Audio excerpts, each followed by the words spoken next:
Bom dia, pessoal, tudo bem? Hoje nós vamos dar continuidade a um tema que nós começamos na última aula. Na última aula nós falamos sobre aspectos demográficos, né? Eu comecei a falar sobre aspectos demográficos. Aspectos demográficos têm a ver com as características da população, ou seja, como que a população de um determinado país, de um determinado estado, se comporta de acordo com os seus números, né? Os dados que estão relacionados com a população. E esses dados, eles são muito importantes, porque é a partir desses dados que o governo ele começa a planejar as políticas públicas que vão ajudar essa população a melhorar de vida, né, a viver melhor, né? E aí eu já começo trazendo uma informação nova para vocês que saiu essa semana. Esses dados, alguns desses dados que eu vou falar hoje para vocês, esses índices, eles são calculados a partir do censo demográfico. O censo demográfico é uma pesquisa feita, e aí cada país tem o seu órgão responsável. No caso do Brasil é o IBGE, que é o Instituto Brasileiro de Geografia e Estatística. O IBGE ele faz de 10 em 10 anos o censo demográfico. O censo demográfico é uma pesquisa que vai de casa em casa, né, de domicílio em domicílio, fazendo uma série de perguntas, e essas perguntas elas dão o panorama muito detalhado da população. E aí, a partir desses dados, que o governo começa a planejar as políticas públicas mais específicas. Então, num estado, por exemplo, que apresentar renda menor, o governo precisa dar um assistencialismo maior. Então, cada estado, cada região vai ter as suas características. Entretanto, infelizmente, esse ano, o governo federal brasileiro cortou praticamente toda a verba destinada ao censo, que era para ter sido feito o ano passado, né, que era de 10 em 10 anos, 2020, por conta da pandemia foi adiado para 2021, mas o censo demográfico não vai acontecer porque o governo federal cortou a verba destinada ao censo desse ano. Então, não teremos dados reais da população brasileira para o planejamento das políticas públicas desse governo. Então, isso é preocupante, pode não parecer, mas é preocupante porque são os dados reais que mostram como vive a população brasileira. Então, dessa forma, nós não vamos ter um panorama mais real da nossa população.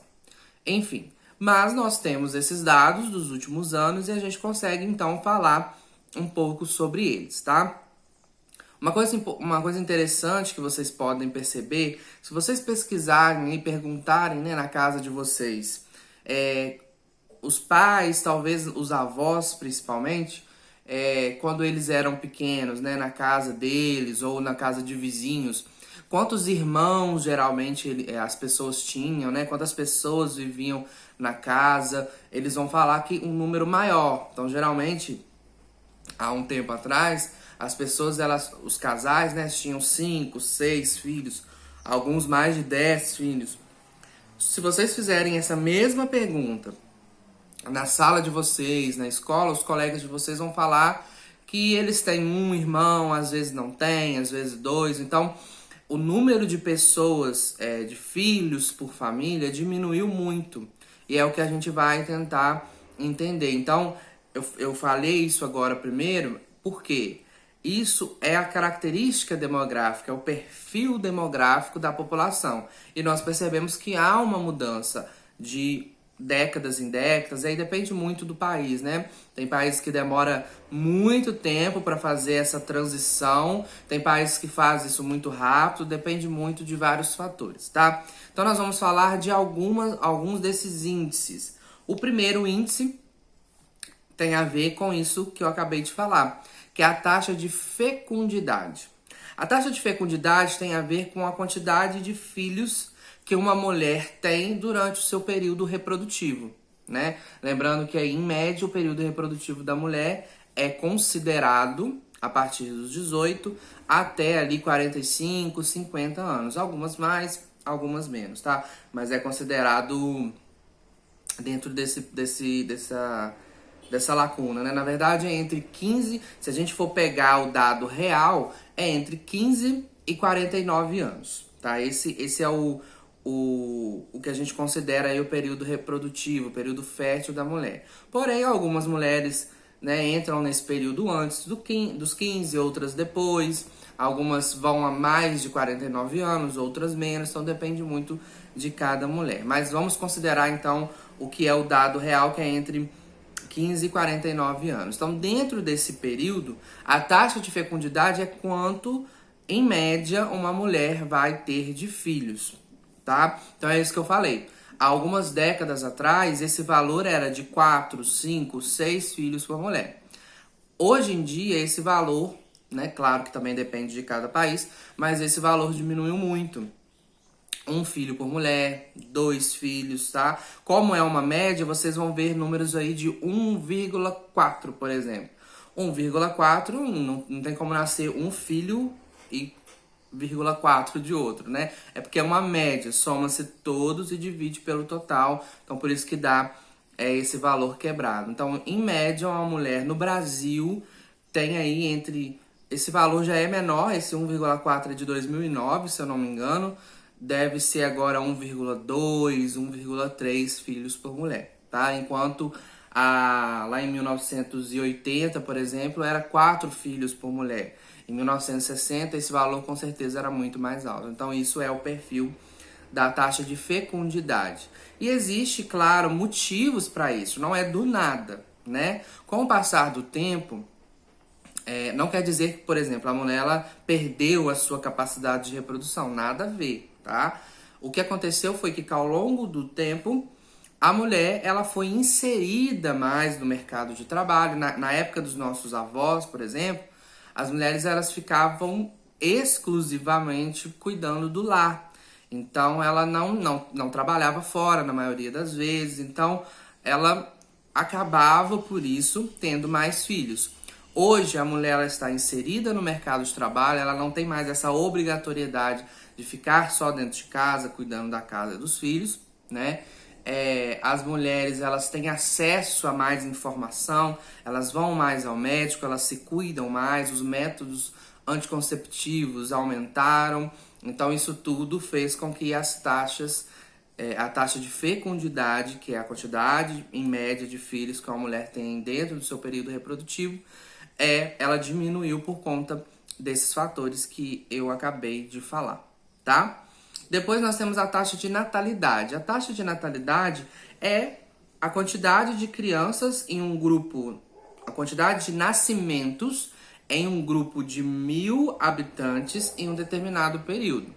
Tá? Então, isso é o que significa taxa de natalidade.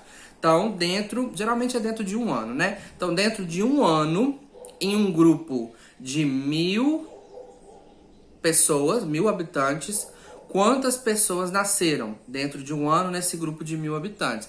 E isso vai dar uma porcentagem. Por exemplo, se nasceu, se teve 4%, quer dizer que nasceram quantas crianças?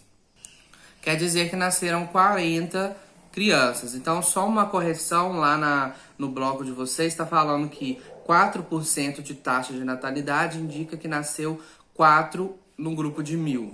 Esse dado está errado, tá? 4% dentro de um grupo de 1.000 é 40, tá? Então, se a taxa de natalidade em um determinado lugar é 4%, quer dizer que nasceram dentro de um ano, num grupo de 1.000 habitantes, 40 crianças, tá? 40 crianças vivas, tá? Então, se a criança, infelizmente, ela não nasce viva, ela não entra dentro da taxa de natalidade. Ela vai entrar lá na mortalidade infantil, mas não é uma coisa que nós vamos falar agora, tá bom? Por um outro lado, nós temos a taxa de mortalidade, que é dentro de um determinado período, então vamos considerar um ano, em um grupo de 1.000 habitantes, a quantidade de óbitos que nós tivemos. Então, mesma coisa, se foi 4%, quer dizer que num grupo de 1.000 habitantes, nós tivemos que 40 pessoas faleceram dentro desse grupo.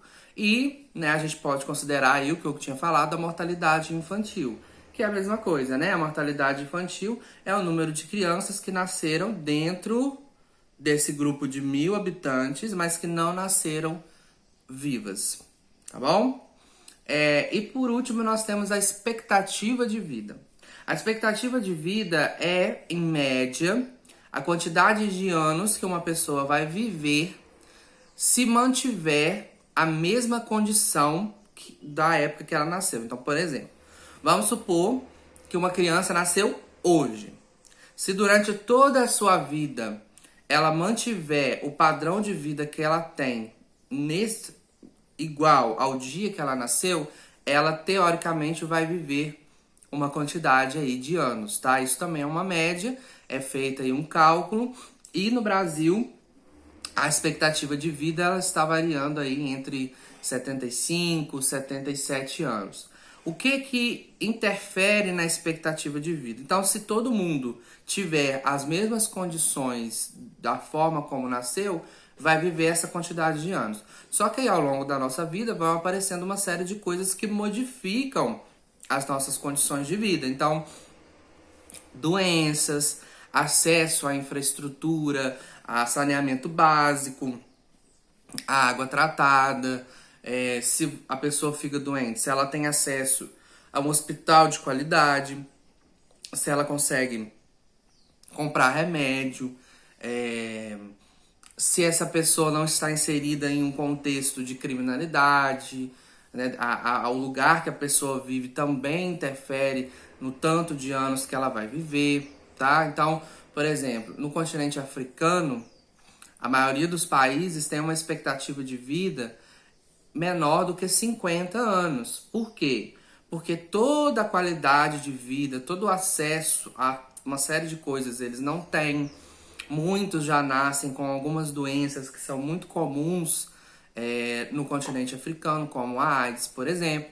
Então, todos esses fatores diminuem a chance dessas pessoas viverem mais. Então, quanto melhor a qualidade de vida, melhor o acesso a coisas que favoreçam as pessoas a viverem mais, como sistema de saúde de qualidade, infraestrutura, saneamento básico, e até informação mesmo para as pessoas se cuidarem mais, as pessoas vivem mais. Então, o Japão, por exemplo, é um país que tem uma expectativa de vida muito grande, quase 90, se eu não me engano é 90 anos, 89, alguma coisa assim, tá? E isso também vai mudar ao longo do tempo, tá? No Brasil, na época aí dos nossos avós, bisavós, a expectativa de vida era muito baixa, também por volta aí dos 50 anos. Por quê? Porque a gente não tinha ainda saneamento básico, água tratada, não tinha aí hospitais que suportassem, né, as demandas, enfim. Então, isso também pode acontecer, variar ao longo do tempo, tá bom? Acho que é mais ou menos isso. Espero que vocês consigam fazer as atividades. Tendo dúvida, pode chamar, tá? E pesquisem na internet. Tem algumas atividades dessa semana que é de pesquisar alguns índices. Pesquisem para vocês terem aí um panorama geral do que a gente está falando, tá? Tendo dúvida, é só me chamar. Valeu e até a próxima.